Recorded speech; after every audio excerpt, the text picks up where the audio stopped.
Dahil nga sa unstoppable mama ko, kahit nga alas 8 na ng gabi, tinanggap ko pa rin si client. Ang ipapagawa niya pala ay hair color with treatment. And kung makikita nyo yung buhok ni madam, wait, izoom ko.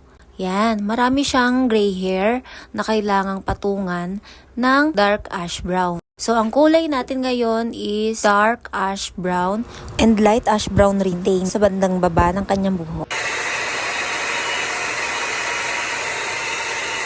Kagandahan sa home service, kapag meron tayong bakanting oras, nakakapaglinis ang client, naasikaso niya ang kanyang mga anak.